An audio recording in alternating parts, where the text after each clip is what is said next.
Oke, assalamualaikum warahmatullahi wabarakatuh teman-teman analis syariah. Jumpa lagi. Jadi pada kesempatan kali ini kita akan bahas salah satu saham syariah yang banyak ditanyakan dan juga pencariannya di sosial media, sehingga kita harus kasih review singkatnya di sini. Sahamnya adalah saham koin. Oke. Jadi saham koin ini adalah salah satu saham yang pencariannya lagi naik di sosial media sehingga perlu kita bahas. Tapi apakah sahamnya menarik atau tidak? Oke, kita langsung bahas. Tapi sebelum itu jangan lupa subscribe dan share video ini. Oke, buat teman-teman kita langsung masuk ke profilnya dulu. Jadi koin Kokoh Inti Arebama. Jadi Kokoh Inti Arebama Tbk ini bergerak dalam bidang distribusi bahan bangunan. Jadi dia sebagai distributor ya, khususnya keramik. Jadi yang didistribusikan terutama ini merek terkenal ya, dua ini, Kia dan Impresso. Dan untuk produk granit, nah ini dia Laurenza. Kalau ini juga sudah sering kita lihat iklannya. Termasuk di dalamnya barang saniter, cat, pelapis anti bocor, semen instan, Gibson, genteng, logam, dan lain sebagainya. Nah, gudang-gudang utamanya ada di Karawang, Gresik, Indonesia, dan gudang-gudang di Medan, Pekanbaru, Muara Karang, Yogyakarta, Semarang, dan Indonesia. Oke, IPO-nya sejak 2008 ya. Jadi tanggal IPO-nya April 2008. Jadi emiten sejenisnya yang ini teman-teman. Jadi kalau ada yang mau beli saham yang bergerak di bidang distribusi bahan bangunan, nah ini dia di antara saham-sahamnya termasuk koin. Tapi apakah saham ini menarik atau tidak? Nah, untuk yang tertera di sini teman-teman yang kita blog bisa request lewat komentar ya, yang mau kita bahas selanjutnya. Karena khusus untuk saham koin ini hanya review singkat karena kita sudah tahu menarik tidaknya saham ini. Oke, kapitalisasi pasar adalah 63,75 miliar. Oke. Oke, selanjutnya komposisi pendapatan. Jadi sudah kita sebutkan tadi bahwa komposisi pendapatan tertinggi itu ada di keramik. Itu ada 53%. Lalu kemudian disusul dengan semen sak dan selebihnya ada granit, lain-lainnya semen beton dan bata ringan. Oke, kita masuk dulu di review singkatnya teman-teman. Oke, apakah saham ini menarik fundamentalnya? Jadi kita belum bahas, tidak bahas teknikal ya, tapi paling tidak kita punya gambaran singkat saja. Oke, buat teman-teman, jadi kalau lihat total pendapatannya termasuk tinggi ya. Jadi mata uangnya ini adalah rupiah ya. Jadi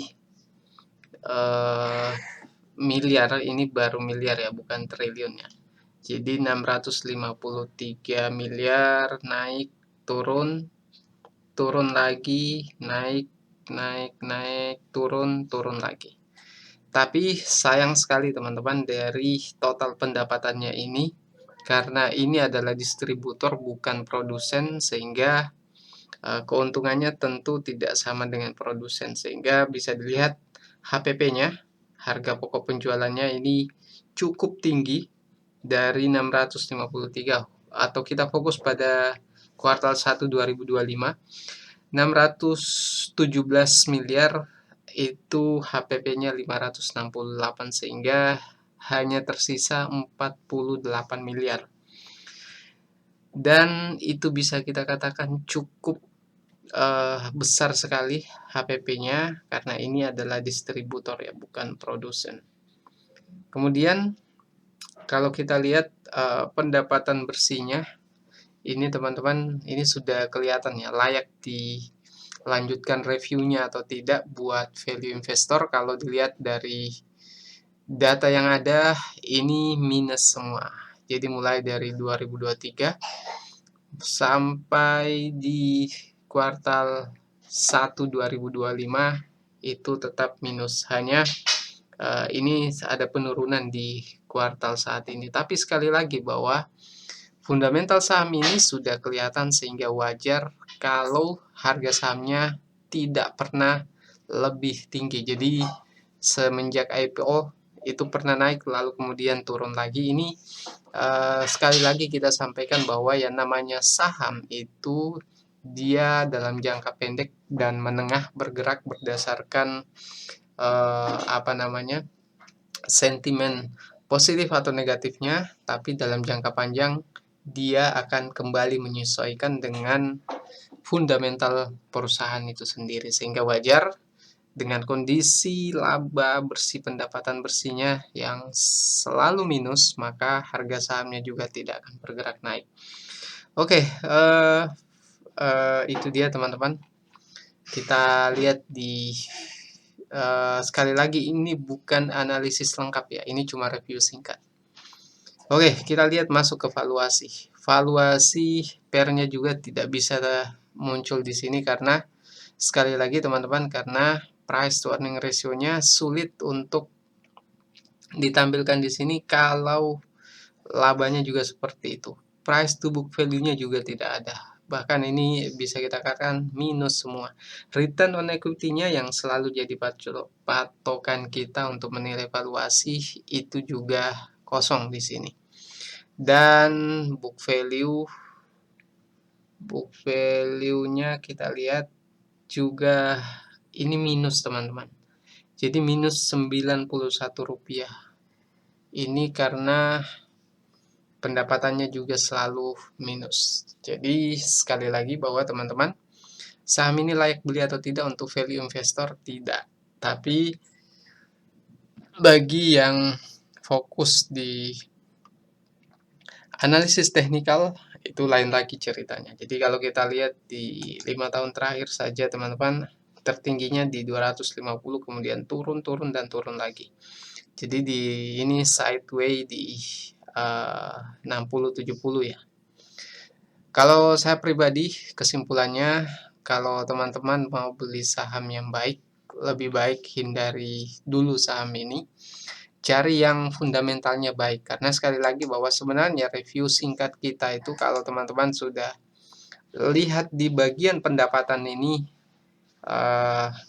sekalipun menghasilkan penjualan tapi HPP-nya cukup tinggi, dan itulah kenapa kemudian pendapatan bersihnya itu minus. Cukup ini saja teman-teman, lihat pendapatan bersihnya yang minus, maka jangan lanjutkan analisisnya, langsung cari lagi saham yang lain, bisa dengan screening atau mungkin teman-teman sudah punya incaran ya, wait and see untuk saham-saham tertentu, itu bisa dialihkan ke situ. Jadi kesimpulannya teman-teman, kita tidak ada rekomendasi untuk saham ini. Buat yang sudah terlanjur membeli saham ini, maka mungkin bisa menunggu momentumnya, misalnya dia naik lagi, tapi saya tidak yakin itu, baru mungkin keluar. Tapi kalau teman-teman bertahan atau tetap di sini yang sudah membeli, kita tidak punya rekomendasi apa-apa, dan yang belum membeli sahamnya, kita juga tidak merekomendasikan untuk membeli. Jadi mungkin itu teman-teman, yang punya pertanyaan silakan tanya-tanya dulu kalau ada pertanyaan. Yang suka video ini silakan share ke berbagai sosial media. Jadi ini review jujur ya, tidak ada analisis lanjutan karena kita sudah lihat pendapatannya. Oke. Mungkin itu dari kami, sekian. Assalamualaikum warahmatullahi wabarakatuh.